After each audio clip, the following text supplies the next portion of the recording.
40 ടീമുകൾ 6 സെക്ടറുകളായി തിരിച്ചാണ് ഇന്നത്തെ തെരച്ചിൽ. അട്ടമലയും ആറന്മലയും ചേർന്നതാണ് ആദ്യത്തെ സോൺ.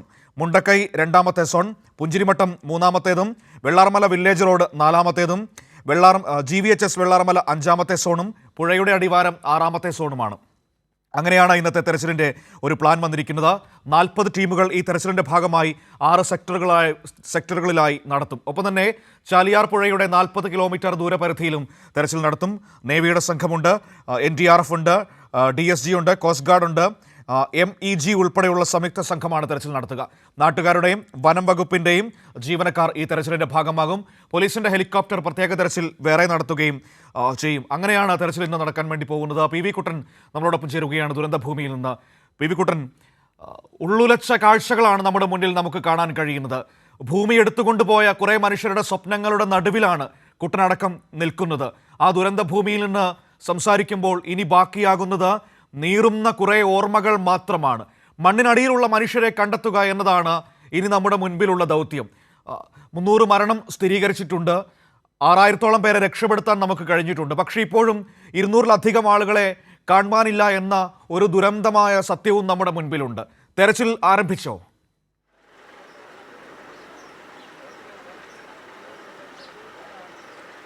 മനു, ഇന്നത്തെ തെരച്ചിൽ ആരംഭിച്ചു കഴിഞ്ഞു. നമ്മൾ ദൃശ്യങ്ങളിൽ കാണുന്നത് പോലെ സേനാ സംവിധാനം മുഴുവൻ സജ്ജമായിരിക്കുകയാണ്.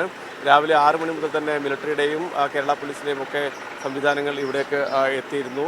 ഇന്നലെ ഈ ബെയിലി പാലം പൂർത്തിയായതോടുകൂടി രക്ഷാപ്രവർത്തനത്തിൽ തെരച്ചിലിനൊക്കെ വലിയ രീതിയിലുള്ള ഒരു വേഗത കൈവന്നിട്ടുണ്ട്. നേരത്തെ നമ്മളൊക്കെ എപ്പോഴും സൂചിപ്പിക്കുന്നത് പോലെ തന്നെ വലിയ ഈ അപകടം നടന്ന ഘട്ടത്തിലൊക്കെ ദുർഘടമായ സാഹചര്യത്തിൽ പോലും ഈ രക്ഷാ സംഘം വളരെ പരിമിതമായ സാഹചര്യങ്ങൾക്കുള്ളിൽ പോലും അവിടെ ഈ തകർന്ന പാലത്തിൻ്റെ അവിടെ കിടങ്ങ് കെട്ടിയും താൽക്കാലിക പാലം നിർമ്മിച്ചും അതോടൊപ്പം തന്നെ ഹെലികോപ്റ്റർ വഴിയുമൊക്കെ മറുഭാഗത്തെ മുണ്ടക്കയിലും ഒക്കെ കുടുങ്ങിക്കിടന്ന ആൾക്കാരെയൊക്കെ രക്ഷപ്പെടുത്തുന്ന ഒരു സാഹചര്യം ഉണ്ടായിരുന്നു. പിന്നീട് ഇപ്പോൾ ഈ ബെയിലി പാലം നിർമ്മിക്കുന്നതോടുകൂടി തന്നെ മിലിറ്ററിയുടെ വാഹനങ്ങൾക്ക് അവിടേക്ക് എത്താൻ വേണ്ടി പറ്റും. അതോടൊപ്പം തന്നെ പരിശോധനയ്ക്ക് വേണ്ടിയുള്ള JCB, ഹിറ്റാച്ചി ഉൾപ്പെടെയുള്ള വാഹനങ്ങൾക്ക് മറുഭാഗത്തേക്ക് എത്താൻ പറ്റും. ആംബുലൻസുകൾക്ക് എത്താൻ വേണ്ടി പറ്റും.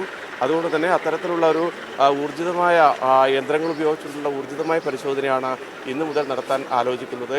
കാരണം ഇനിയിപ്പോൾ മണ്ണിനടിയിൽ പെട്ട മനുഷ്യരെയാണ് തിരഞ്ഞുകൊണ്ടിരിക്കുന്നത്.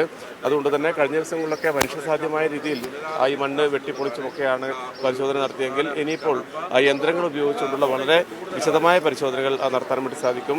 മനു നേരത്തെ പറഞ്ഞതുപോലെ തന്നെ വളരെ വിപുലമായ സംവിധാനമാണ് ഈ പരിശോധനയ്ക്ക് വേണ്ടി ഏർപ്പെടുത്തിയിരിക്കുന്നത്. ഇന്നലെ നമുക്കറിയാം ഈ പ്രവർത്തനങ്ങൾക്കൊക്കെ രക്ഷാപ്രവർത്തനങ്ങൾക്കും ദുരിതാശ്വാസ പ്രവർത്തനങ്ങൾക്കുമൊക്കെ ഏകോപനം നിർവഹിക്കുന്ന മുഖ്യമന്ത്രി പിണറായി വിജയൻ ഇവിടെ വയനാട്ടിലെത്തി നേരിട്ട് തന്നെ സ്ഥിതിഗതികൾ വിലയിരുത്തിയിരുന്നു. രക്ഷാപ്രവർത്തനത്തിൻ്റെ പുരോഗതി വിലയിരുത്തിയിരുന്നു. ദുരിതാശ്വാസ ക്യാമ്പ് സന്ദർശിച്ചിരുന്നു. ഈ അപകട സ്ഥലം സന്ദർശിച്ചിരുന്നു. അപ്പോൾ അതിനുശേഷം ഒരു പ്രധാനപ്പെട്ട ഒരു കാര്യം എന്നുള്ളത് ഈ പ്രവർത്തനങ്ങളൊക്കെ ഏകോപിപ്പിച്ച് കൊണ്ടുപോകുന്നതിന് വേണ്ടി മന്ത്രിതല ഉപസമിതിയെ നിയോഗിച്ചിട്ടുണ്ട്. അവർ ഇവിടെ തന്നെ കേന്ദ്രീകരിച്ചുകൊണ്ടാണ് ഈ പ്രവർത്തനങ്ങൾക്ക് നേതൃത്വം നൽകുന്നത്. രാവിലെയും രാത്രിയിലുമൊക്കെ ചൂരൽമലയിലും മുണ്ടക്കയിലുമൊക്കെ അവർ എത്തുന്നുണ്ട്. അത്തരത്തിൽ വളരെ സജീവമായ രീതിയിലുള്ള ഒരു ഇടപെടലുകൾ സർക്കാരിൻ്റെ ഭാഗത്തുനിന്നും നടക്കുന്നു. ഇന്ന് 6 സോണുകളായി, നേരത്തെ മനു ഇൻട്രോയിൽ പറഞ്ഞതുപോലെ തന്നെ 6 സോണുകളായി തിരിച്ചുകൊണ്ടാണ് ഇന്നത്തെ തെരച്ചിൽ നടക്കുക. അതിനകത്ത് അട്ടമലയും ആറന്മലയും ചേർന്ന തെക്കേ മുണ്ടക്കൈയുടെ അപ്പുറത്ത്, അതായത് ഈ പാലത്തിൻ്റെ ഈ പുഴയുടെ മറുഭാഗത്തുള്ള പ്രദേശങ്ങളാണ്.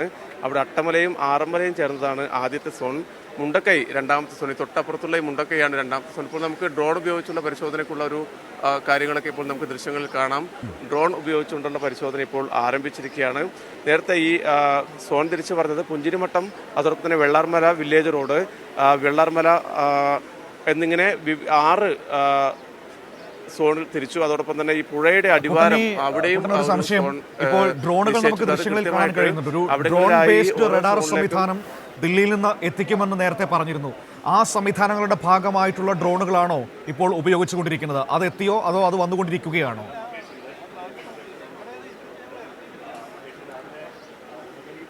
അല്ല, ആ സംവിധാനം അടുത്ത ദിവസം ഇവിടെ എത്തുമെന്നാണ് കഴിഞ്ഞ ദിവസം മന്ത്രി അറിയിച്ചിരുന്നത്. ഇത് സ്വാഭാവികമായി എനിക്ക് തോന്നുന്നു പട്ടാളത്തിൻ്റെയും പോലീസിൻ്റെയും ഒക്കെ കയ്യിലുള്ള ഡ്രോണുകളായിരിക്കും.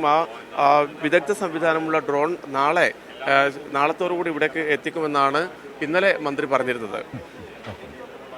അപ്പോൾ ഇന്ന് ഈ തെരച്ചിൽ നടക്കുമ്പോൾ രാവിലെ കാലാവസ്ഥ എങ്ങനെയുണ്ട്? കാരണം നമുക്കറിയാം ഈ പ്രദേശത്തിൻ്റെ പ്രത്യേകത, വേഗത്തിൽ മഴയെത്തും, അത് കുറച്ച് സമയം പെയ്യും, പിന്നീട് മാറി നിൽക്കും, വീണ്ടും പെയ്യും, അങ്ങനെയാണല്ലോ ഒരു സ്വഭാവം. ഇന്നിപ്പോൾ രാവിലെ എന്താണ് സ്ഥിതി? രക്ഷാപ്രവർത്തനത്തിന് ഈ മണ്ണിൽ അടിയിലേക്കുള്ള തെരച്ചിലിനടക്കം അനുയോജ്യമായ ഒരു സാഹചര്യമാണോ ഇപ്പോഴുള്ളത്?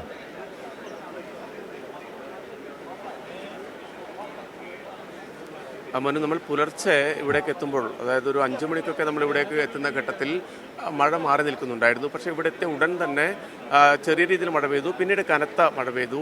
ഇപ്പോൾ ഒരു ചാറ്റൽ മഴ മാത്രമാണുള്ളത്. പക്ഷേ മഴയാണെങ്കിൽ പോലും പകൽ വെളിച്ചത്തിൽ ആയതിനാൽ തന്നെ രക്ഷാപ്രവർത്തനം ഊർജിതമായി മുന്നോട്ട് കൊണ്ടുപോകാൻ തന്നെയാണ് ഈ സംഘത്തിൻ്റെയൊക്കെ തീരുമാനം. കഴിഞ്ഞ ദിവസങ്ങളിലൊക്കെ രാത്രി വൈകിയ വേളയിൽ കനത്ത മഴയുണ്ടായപ്പോൾ രക്ഷാപ്രവർത്തനം സുഗമമായി നടത്താൻ പറ്റാത്തൊരു സാഹചര്യം ഉണ്ടായിരുന്നു. അന്ന് പക്ഷേ ഈ പാലവും ഉണ്ടായിരുന്നില്ല. ഇന്നിപ്പോൾ എല്ലാവിധ സംവിധാനങ്ങളും, യന്ത്രങ്ങളും അതോടൊപ്പം തന്നെ വാഹനങ്ങളും ഒക്കെ മുണ്ടക്കൈയിലേക്ക് ഉൾപ്പെടെ കടത്തിവിടാൻ പറ്റുന്ന ഒരു സാഹചര്യം ഇപ്പോഴുണ്ട്. അതുകൊണ്ട് തന്നെ എല്ലാ സംവിധാനങ്ങളും മിലിറ്ററിയും പോലീസും ഫയർഫോഴ്സും ഒക്കെ സുസജ്ജമായ രീതിയിൽ തയ്യാറെടുത്തിരിക്കുകയാണ്. പല മേഖലകൾ പുഴയുടെ മറുഭാഗത്തേക്ക് ഇപ്പോൾ തെരച്ചിൽ ആരംഭിച്ചു കഴിഞ്ഞിട്ടുണ്ട്. ഇതിനകത്ത് നേരത്തെ മനു സൂചിപ്പിച്ചതുപോലെ തന്നെ ഈ മണ്ണിൽ പുതഞ്ഞ മൃതദേഹങ്ങൾ നമുക്കറിയാം. ഇനിയിപ്പോൾ ഇവിടെ കുടുങ്ങിക്കിടന്ന എല്ലാവരെയും, ജീവനുള്ള എല്ലാവരെയും രക്ഷപ്പെടുത്തിയെന്നാണ് മിലിറ്ററി അറിയിച്ചിരുന്നത്. ഇനി പക്ഷേ കാണാതായവരൊക്കെ ചിലപ്പോൾ മണ്ണിൽ പൊതിഞ്ഞിട്ടുണ്ടാകും. അത് അത്തരം കണ്ടെത്തുന്നതിന് വേണ്ടി ഞാൻ നേരത്തെ സൂചിപ്പിച്ചത് ഡൽഹിയിൽ നിന്നും ഡ്രോൺ ബേസ്ഡ് റഡാർ സംവിധാനങ്ങൾ നാളെ തന്നെ ഇവിടേക്ക് എത്തിക്കുമെന്നാണ് മന്ത്രിമാർ അറിയിച്ചിരിക്കുന്നത്. അതോടൊപ്പം തന്നെ ഈ തെരച്ചിലിൻ്റെ പ്രധാനപ്പെട്ട മറ്റൊരു കേന്ദ്രം എന്നുള്ളത് ചാലിയാർ പുഴയാണ്. നമുക്കറിയാം, ഇവിടുന്ന് ഉരുൾപൊട്ടി ഒഴുകി ഈ ചെറിയ പുഴയായിരുന്നു. പിന്നീട് ഉരുൾപൊട്ടൻ്റെ ഭാഗമായിട്ട് പുഴയിലൂടെ വലിയ മലവെള്ളപ്പാച്ചിലും വലിയ കുത്തൊഴുക്കുമുണ്ടായി. ആ ഘട്ടത്തിൽ ഈ ഭാഗത്തു നിന്നൊക്കെ ഒഴുകിപ്പോയ ആൾക്കാർ, അവരുടെ മൃതദേഹങ്ങളൊക്കെ ചാലിയാറിലൊക്കെ ഉണ്ടായിരുന്നു. അവിടെ തിരച്ചിൽ നടത്തുന്നതിന് വേണ്ടിയുള്ള, അവിടെ കഴിഞ്ഞ ദിവസങ്ങളിലൊക്കെ തെരച്ചിൽ നടക്കുന്നുണ്ട്. ഇപ്പോൾ പക്ഷേ അതിന് വളരെ കൃത്യമായ ഒരു സംവിധാനം ആ തെരച്ചിലിന് വേണ്ടി ഏർപ്പാടാക്കിയിട്ടുണ്ട്. അവിടങ്ങളിൽ ചാലിയാറിൻ്റെ പരിധിയിൽ വരുന്ന 40 കിലോമീറ്റർ ചുറ്റളവിലേക്കാണ് ഇന്നിപ്പോൾ പരിശോധന നടത്തുന്നത്. അതവിടെ പ്രാദേശികമായ രീതിയിൽ അവിടുത്തെ നാട്ടുകാരെ സംഘടിപ്പിച്ചുകൊണ്ടും പോലീസും അതോടൊപ്പം തന്നെ നേവിയും കോസ്റ്റ് ഗാർഡും ഒക്കെ ഉൾപ്പെടെയുള്ള സംഘങ്ങളാണ് ഈ 40 കിലോമീറ്റർ പരിസരത്ത് പരിശോധന നടത്തുന്നത്. അതിലൊരു പ്രധാനപ്പെട്ട ഒരു കാര്യം എന്നുള്ളത്, ആദ്യഘട്ടത്തിൽ, അതായത് ഈ അപകടം നടന്ന സമയങ്ങളിലൊക്കെ അവിടെ മൃതദേഹങ്ങൾ പുഴയിലൊക്കെ പൊങ്ങി നിൽക്കുന്ന ഒരു സാഹചര്യം ഉണ്ടായിരുന്നു. ഇനിയിപ്പോൾ എവിടെയെങ്കിലും അവിടെ ഏതെങ്കിലും ഭാഗത്ത് അങ്ങനെ അടിഞ്ഞിട്ടുണ്ടെങ്കിൽ അത് കണ്ടെത്താനുള്ള വലിയ കാടാണല്ലോ രണ്ട് വശത്തും. അപ്പോൾ സ്വാഭാവികമായും ഒഴുകിപ്പോയിട്ടുണ്ടെങ്കിൽ ചിലപ്പോൾ ഈ കാടിന്റെ പുഴയരികിലെ കാടുകളിൽ തങ്ങിക്കിടക്കാനുള്ള സാധ്യതകൾ അടക്കമുണ്ട്.